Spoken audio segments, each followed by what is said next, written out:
السلام عليكم ورحمة الله وبركاته.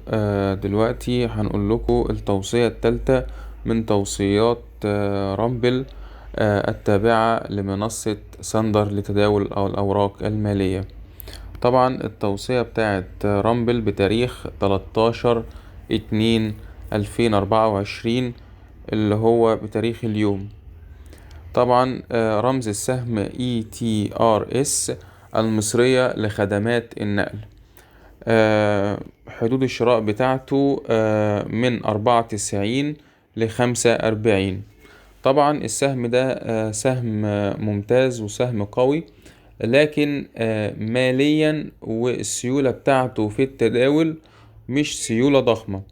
يعني ايه مش سيولة ضخمة؟ يعني انت هتخش بيه، خش بنسبة 10% من محفظتك، لانك انت علشان تدخل وتخرج عايز سيولة كبيرة بحيث ان انت تخرج بالمبلغ بتاعك كله وتستفيد اقصى استفادة. لكن لما تكون حركة التداول على السهم قليلة وانت داخل بمبلغ كبير، بتبقى حركتك جوه السهم صعب اللي انت تخرج بيها بنفس السعر اللي انت محدده في البيع. فطبعا احنا عايزين ندخل ونخرج بسهولة بناء على السيولة بتاعة السهم وتداول في جلسة اليوم الواحد. طبعا هم مستهدفين السعر 7 جنيه. هو دلوقتي عمل اغلاق عند 5 جنيه و10 قروش.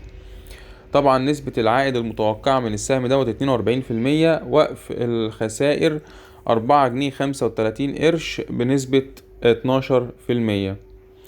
طبعا انا كنت عملت توصيتين لنفس اليوم بتاريخ 13/2/2024. طبعا هما التوصيتين كانوا لوحدهم، والسهم دوت انا فضلت اللي انا اعمل له فيديو لوحده، لان السهم ده ماليا مش هو قوي، لانه اصلا قيمة التداول او القيمة السوقية للسهم ده حوالي 700 حاجة و30 مليون. دي طبعا بالنسبة لسهم ابن سينا وسهم المنتجعات المصرية للمنتجعات السياحية اللي احنا لسه قايلينه في الحلقة في الفيديو السابق دوت.